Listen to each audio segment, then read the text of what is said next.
Hi, it's Chris with Implied Music. Every musician has had this experience. You hear a song and you think, wow, something about that is magical.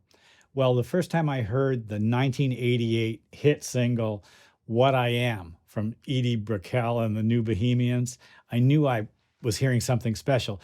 There's a couple of unique and interesting things going on there that are worth looking at. Let's dive into it.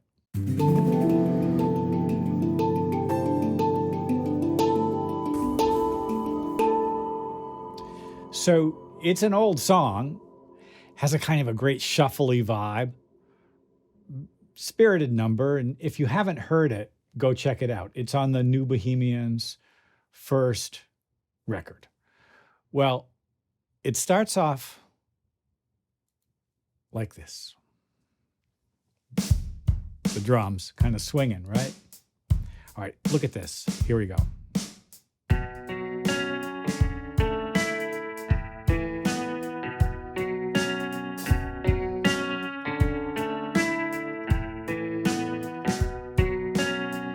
That's the loop. Actually, not that complicated, right? You probably could hear it right out of the gate. So what is actually going on here? Well, aside from a little ghost note there, the bass line goes B, D, A, B. Well, there couldn't be a more normal sounding rock progression. And if we were strumming our guitar, we'd play B minor, D, A, B minor, but it doesn't sound like that, does it? Well, it's because the guitar part is based around fifths. The very first stretched shape, B, F sharp, C sharp, outlines a B sus2 chord. We might call it a B9 chord. I think we'd have to probably call it a B sus2 because there's no third and we don't know if it's a major or a minor chord. Edie tells us in the melody, there's a D in the melody, but beautiful sound, right? Now the guitarist just takes that same shape and goes, whoop, slides it up. That E on top, I think is probably an open E. No, there's a doubling of that pitch, the E. I think he's probably on the B string, and then there's another E, so there's two of those, which is why I'm using a kind of a chorus guitar sound. The A and the B on the top, you can see it here, and the E kind of hangs over. You can hear it still ringing in the guitar part when you listen, and then back to B.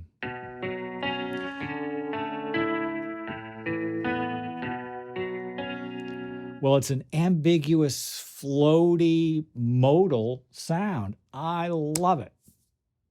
We're going to talk more about fifths in a second, but just for completeness, I want to just observe the rest of the tune. So as the tune goes on, there's a bridge, which is the 4-chord E minor to the 3-chord D major. Super easy, right? E minor, like this.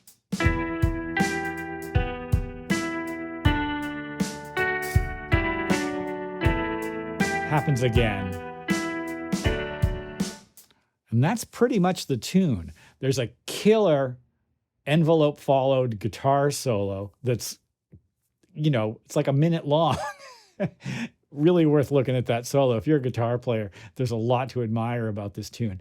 And I'm confident that that great chord progression in the verse is the result of the guitarist sitting there with the shape, kind of a stretched shape, honestly, I know, and just kind of sliding it around and getting that feel. Well, it suggests something to me, and it reminds me of something that's worth mentioning. I'm going to flip over now to just a piano part, and I want to show you this. So one of my favorite voicings of all time on piano is fifth, fifth, and then another fifth, fifth separated by a second. Okay, so the screen didn't cooperate very well, but let's just take a look at that.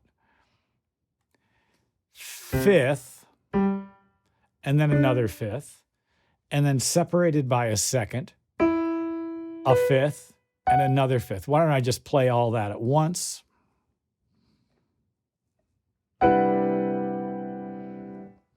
That's a beautiful chord, and it's C in this case, because that's the root note. Major, there's the E. 9, major 7, sharp 11. C major, sharp 11. The sharp 11 is way up on the top there, kind of whistling at you. What a beautiful sound. Well, the minor version, and that sounds great in strings if you can parse it out to a string section. The minor version of it is equally beautiful. It starts off with the same bottom 3 notes, but now a half step, 5th, 5th, and now a half step, and another set of 5ths. And let's just play that one all at once too, so we can easily see it. Another beautiful sound with a spicy half step in the center. Well, when you hear a song that pushes your button and your ear perks up and you say, something about that is really important to me, take note. My teacher used to say, take an inventory of what is true for you. And that inventory becomes a foundation for your writing.